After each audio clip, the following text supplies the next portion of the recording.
صلى الله تعالى عليه وعلى آله وأصحابه وأولاده وأزواجه وأنصاره وأتباعه وأشياعه ومحبيه وأمته وعلينا معهم أجمعين وسلم تسليما كثيرا كثيرا.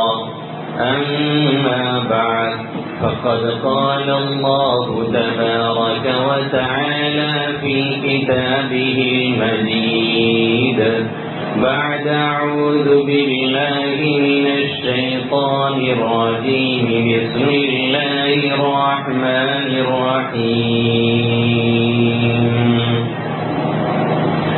يا أيها الذين آمنوا استعينوا بالصبر والصلاة إن الله مع الصابرين. وقال تعالى في موضع آخر فإن تابوا وأقاموا الصلاة وآتوا الزكاة فإخوانكم في الدين. وقال تعالى في موضع آخر يوم يكشف عن ساق ويدعون إلى السجود فلا يستطيعون خاشعة أبصارهم ترهقهم ذلة وقد كانوا يدعون إلى السجود وهم سالمون. وعن عبد الله بن عمر رضي الله تعالى عنهما قال النبي صلى الله تعالى عليه وسلم بني الإسلام على 5: شهادة أن لا إله إلا الله وأن محمدا رسول الله وإقام الصلاة وإيتاء الزكاة والحج وصوم رمضان. وعن عبد الله بن مسعود رضي الله تعالى عنه قال قلت يا رسول الله صلى الله عليه وسلم أي الأعمال أحب إلى الله؟ قال الصلاة لوقتها. قلت ثم أي؟ قال بر الوالدين. قلت ثم أي؟ قال الجهاد في سبيل الله. وعن بريدة رضي الله تعالى عنه قال النبي صلى الله تعالى عليه وسلم بين الرجل وبين الشرك والكفر ترك الصلاة أو كما قال سيدنا وهادينا محمد صلى الله تعالى عليه وسلم.